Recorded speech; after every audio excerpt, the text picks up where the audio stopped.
तो गाइस आज हम बात करेंगे my life as a loser के चैप्टर नंबर 63 के बारे में। और पिछले चैप्टर में हमने देखा था एंचोल ने जीनू मोटे के साथ प्रैंक कर दिया होता है ये कह के कि वो किडनैप हो चुका है। इसलिए जीनू मोटा बेचारा एंचोल को बचाने के लिए आ रखा होता है ये सोच के कि एंचोल किडनैप हो चुका है। जीनू मोटा शुल्गी के साथ मिलकर काफी सारे बंदों को मारता भी है एंचोल को बचाने के लिए, लेकिन उसे एंड में पता चलता है ये सब कुछ तो एंचोल का एक प्रैंक था। इसलिए जीनू मोटा काफी ज्यादा गुस्सा हो जाता है एंचोल को देख के, लेकिन एंचोल के पास ये सब कुछ करने की एक खास वजह थी। एंचोल जीनू मोटे को कहता है आज की वीडियो के स्टार्ट में, तुझे क्या लगता है मैंने तुझे यहाँ पे फालतू में बुलाया है? ये जो आदमी तुझे यहाँ पे दिख रहा है ये हमें फ्यूचर में भेजने वाला है। इतने में ये आदमी जीनू मोटे को अपना कार्ड पकड़ाते हुए कहता है ये ले बड़े लड़के, इसमें सब लिखा है मैं क्या करता हूँ। जीनू जैसे ये कार्ड देखता है तो उसे पता चलता है ये एक प्रोड्यूसर है जो कि टीवी शोज वगैरह बनाता है। इसके बाद एंचोल जीनू को बताते हुए कहता है ये कोई ऐसा वैसा प्रोड्यूसर नहीं है, ये काफी ज्यादा कमाल के टीवी शोज बनाता है। इसने पहले से ऐसे काफी सारे टीवी शोज बनाए हैं जिनके बारे में तूने पहले सुना होगा, लेकिन आजकल इसका काम थोड़ा सा हल्का चल रहा है, इसलिए इसने इस काम से थोड़ी देर के लिए ब्रेक ले रखा है। जीनू कहता है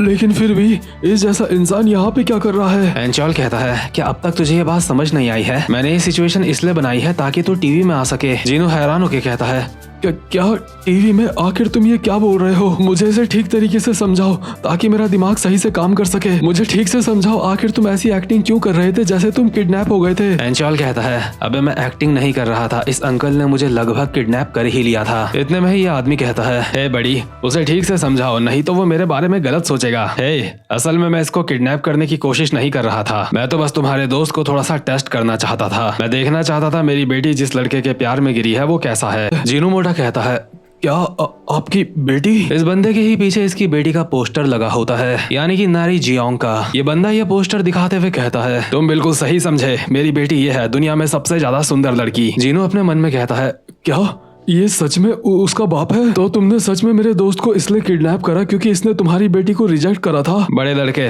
तुझे आखिरी बार बोल रहा हूँ वो एक किडनैपिंग नहीं थी। तो मुझे बता एक अच्छे इंसान में क्या क्या गुण होने चाहिए? क्या गुण होने चाहिए?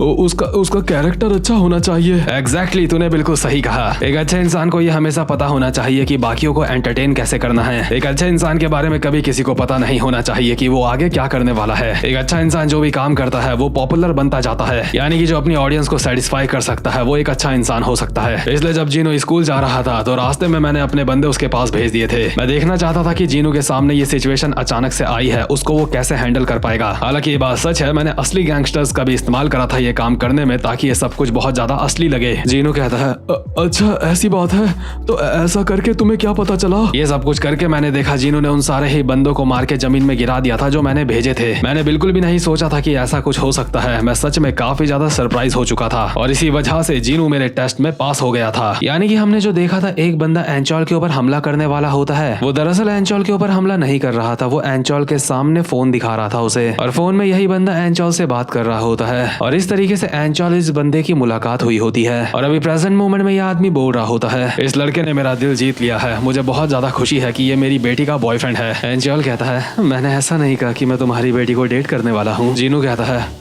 क्या यहाँ पे अकेला मैं ही हूँ जिसको कुछ भी समझ नहीं आ रहा है या कोई और भी है? इसके बाद एंचोल जीनू को हल्की आवाज में सब कुछ समझाते हुए कहता है मेरी बात ध्यान से सुन, मैं तुझे सब कुछ समझाता हूँ। जो भी अभी हो रहा है ये सब कुछ मेरे साथ असली वाली टाइमलाइन में भी हुआ था। असली में भी इन अजीब से दिखने वाले लोगों ने मेरे ऊपर हमला करा था और ये सब कुछ उस दिन हुआ था जब मैंने उस लड़की के प्रपोजल को रिजेक्ट करा था। उस वक्त भी इस इंसान का काम अभी की तरह थोड़ा सा मंदा चल रहा था, इसीलिए जैसे ही इसने मुझे फाइट करते हुए देखा था तो इसके दिमाग में बहुत ही अच्छा आइडिया आया था। तू समझ रहा है ना, इसी तरीके से सब कुछ हुआ था। क्या आखिर तुम क्या होने की बात कर रहे हो? अबे मोटे मैं बोल रहा हूँ इसी के बाद से इस बंदे ने एक MMA शो रखवाया था जिसमें फुल खून खराबा और लड़ाई झगड़ा था। वो एक रियल फाइट शो था जो कि बिल्कुल भी स्क्रिप्टेड नहीं था और पहली बार उस शो में आने की वजह से मेरे MMA फाइटर बनने की जर्नी स्टार्ट हुई थी। जीनू कहता है तो असली वाली टाइमलाइन में ये सब कुछ हुआ था? एंचोल कहता है हाँ यही सब कुछ हुआ था। अब मुझे सब कुछ याद आ चुका है। मुझे याद आ चुका है कि ये लड़की मेरे दिमाग में क्यों थी। पास्ट में इसने मुझे डेट में चलने के लिए पूछा था, मैंने इसे मना कर दिया था और इस चीज की वजह से मेरी मुलाकात इस बंदे से हुई थी। ये सारी की सारी चीजें पहले हो चुकी हैं। जीनू कहता है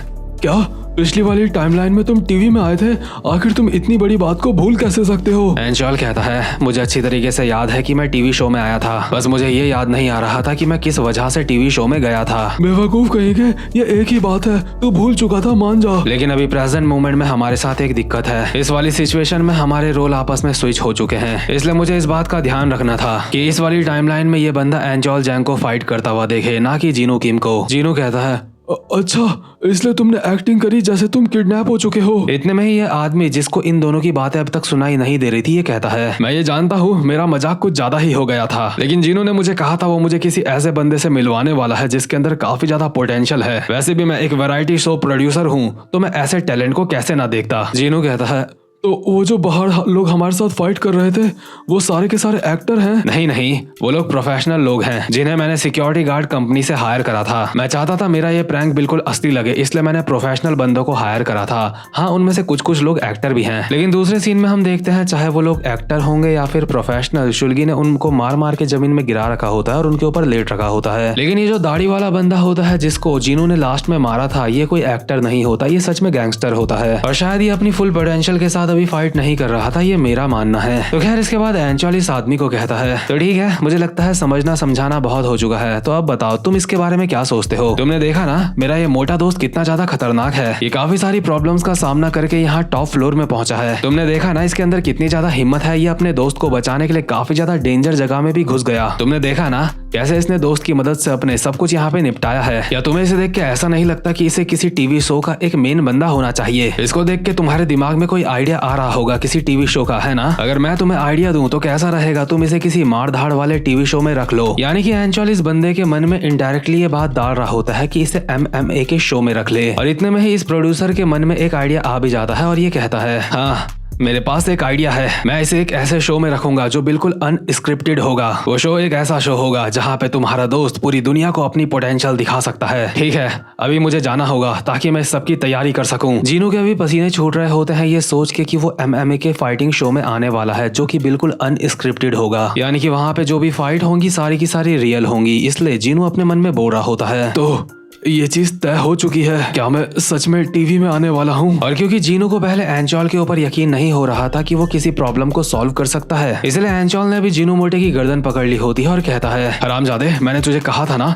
कि मैं किसी भी सिचुएशन को हैंडल कर सकता हूँ। आखिर उस वक्त तेरी हिम्मत कैसे हुई थी मुझे ये बोलने की कि मैं एक फेलियर हूँ? जीनू कहता है, अच्छा, तो अभी तुम उसके बारे में बात कर रहे हो? एंजल कहता है, मैं हर वक्त सही रहता हूँ, मेरे मेथड्स में कभी भी सवाल मत उठाइयो। जीनू कहता है, अगर तुम्हें यह याद होता कि पास्ट में हुआ क्या था तो हमें इतनी प्रॉब्लम होती ही नहीं। जीनू कहता है, अबे साले अपना मुंह बंद कर। यानी कि इनका मिशन जो इन्हें पहले फेल होता हुआ दिख रहा था, अब वो उन्हें सही रास्ते में जाता हुआ दिख रहा होता है। इसके बाद सीन शिफ्ट होता है और हम देखते हैं कुछ दिन बाद का सीन। हम देखते हैं इनके टीवी शो का सेट लग चुका होता है। एंजल और जीनू भी यहाँ पे पहुंच चुके होते हैं और कहते हैं, तो ये सब कुछ सच में हो रहा है? और क्या, ये तो होना ही था। तुझे क्या लगा अब तक सब कुछ मजाक चल रहा था? अभी नैरी जियोंग भी यहाँ पे होती है और एंजल को कहती है, मैं तुमसे माफी चाहती हूँ, मेरे डैड की वजह से तुम्हें परेशान होना पड़ा। एंजल कहता है, क्या तू यहाँ भी? मैं उम्मीद करती हूँ मेरा प्यारा सा चेहरा देख के तुम्हें जो मेरे ऊपर गुस्सा आ रहा है वो शांत हो जाएगा। ठीक है, मैं इस बारे में सोचूंगा अगर तू यहाँ से चले जाती है तो। एंजल अब भी इस लड़की को घूर घूर के देख रहा होता है और अपने मन में कहता है, अभी सब कुछ वैसा ही हो रहा है जैसा मैंने सोचा था, जैसा पास्ट में हुआ था। लेकिन एक सवाल अब भी मेरे दिमाग में चल रहा है, आखिर इसने जीनू किम को बाहर चलने के लिए क्यों पूछा था अपने साथ, एंजल जैंग को बाहर चलने के लिए क्यों नहीं पूछा? खैर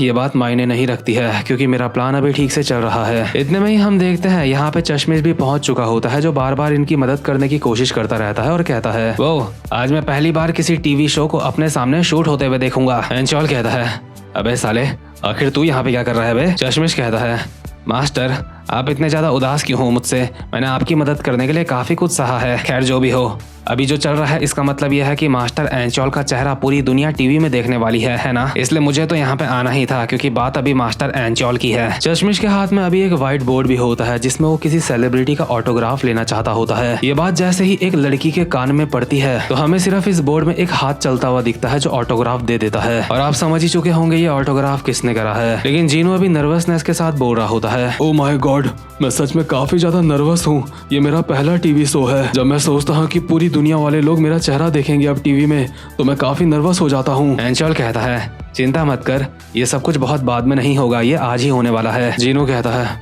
ये तो और ज्यादा बुरी बात है मेरे लिए। एंचॉल कहता है, अबे ये कायरो वाली बात मत कर, ये सिर्फ एक टीवी शो है। क्या तूने किसी टीवी शो में किसी को मरते हुए देखा है? नहीं ना, इसलिए चिंता करने वाली कोई बात नहीं है। जीनू कहता है, हाँ तुमने बिल्कुल सही कहा। तो मुझे बताओ ये जो टीवी शो होने वाला है ये किस बारे में है, मतलब कि एग्जैक्टली वहाँ पे क्या होने वाला है? इसके बाद एंचॉल जीनू को समझाते हुए कहता है, ये एक कंपटीशन होने वाला है जहाँ पे हमारे देश के हाई स्कूल के सबसे ज्यादा स्ट्रॉन्गेस्ट स्टूडेंट दिखाए जाएंगे। शुरुआती राउंड्स में काफी सारे स्टूडेंट्स आपस में फाइट करेंगे, यानी कि उनकी 1 वर्सेस 1 फाइट होगी और ऑब्वियसली जो 2 स्टूडेंट लास्ट में पहुंचेंगे उनमें से एक ही होने वाला है विनर। इस शो की सबसे ज्यादा खासियत वाली बात यह है कि ये बहुत ही ज्यादा लड़ाई झगड़े वाला है। सारी फाइट अनस्क्रिप्टेड होंगी जिनमें काफी सारा खून बहेगा। ओरिजिनल वाली टाइमलाइन में ये शो इतना ज्यादा खतरनाक चल रहा था कि मिड वाले सीजन में ही इसको बीच में कैंसिल करना पड़ सकता था, लेकिन जैसे तैसे प्रोड्यूसर ने इस शो को कैंसिल होने से बचा लिया था। और आज यहाँ पे तेरी जिसके साथ फाइट होने वाली है वो चैंपियन है ग्वानक का, यानी कि जिस बंदे के साथ मेरी पहले दिन फाइट हुई थी उसका नाम था ब्लड सॉसेज। उसका इनाम लोगों ने उसे इसलिए दिया है क्योंकि जो कोई भी उससे फाइट करता है वो उससे खून की उल्टियां करवा देता है। कहा जाता है कि उससे मार खाने वाले लोग पूरी रात भर उल्टियां करते रहते हैं, लेकिन चिंता करने वाली बात नहीं है, वो ज्यादा ताकतवर नहीं है।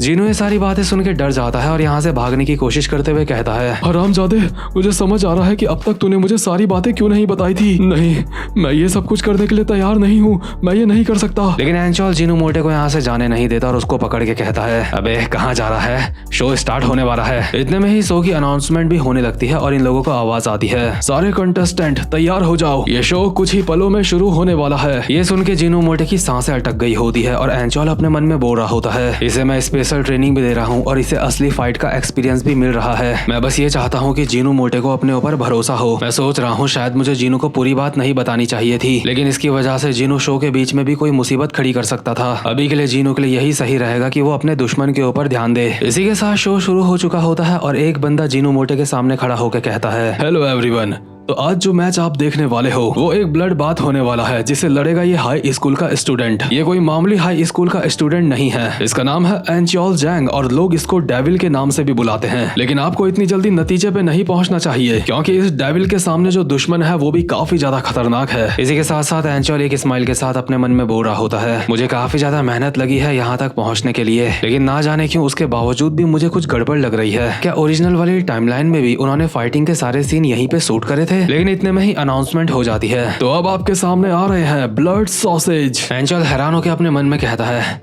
तो वो बंदा यहाँ पे आ गया। लेकिन एंचॉल अभी ये देख के हैरान होता है, जो चीज जीनू मोटे के सामने आई होती है वो ब्लड सॉसेज नाम का बंदा नहीं होता, बल्कि असली खाने वाले ब्लड सॉसेज होते हैं। और यहाँ पे जो कंपटीशन चल रहा होता है वो फाइटिंग का नहीं होता, बल्कि ये होता है कि जीनू मोटा कितने ब्लड सॉसेज खा सकता है। इसलिए टीवी वाले भी सारे अनाउंसमेंट इस तरीके से कर रहे होते हैं जैसे ब्लड सॉसेज की फाइट जीनू मोटे यानी कि एंचॉल से जैसे हो रही हो। इसलिए एंचॉल चिल्ला के प्रोड्यूसर को कहता है, आखिर ये सब कुछ क्या चल रहा है? तुम क्या कोई मजाक कर रहे हो मेरे साथ? आखिर उस ब्लड बाथ का क्या हुआ जो एक MMA शो था? प्रोड्यूसर कहता है, क्या MMA शो? आखिर तुम किसकी बात कर रहे हो? आजकल लड़ाई झगड़ा देखना किसी को भी पसंद नहीं है। लोग ये देखते हैं कि लोग कितना ज्यादा खाना खा सकते हैं। मैं तुम्हें अभी लिख के दे सकता हूँ, तुम्हारा मोटा दोस्त खाने के मामले में एक चैंपियन बन सकता है। ये हमारा शो एक फूड फाइटर शो है जहाँ पे हम अपने देश के बेस्ट से बेस्ट भुक्कड़ स्टूडेंट्स को बुलाते हैं। यानी कि एंचॉल मोटे का प्लान दोबारा से फेल हो रहा होता है, बट जीनू मोटे ने ब्लड सॉसेज खाने स्टार्ट भी कर दिए होते हैं। हालांकि जीनू को भी कुछ गड़बड़ लग रही होती है, लेकिन वो एंचॉल से पूछने में डर रहा होता है कि एंचॉल कहीं गुस्सा ना हो जाए।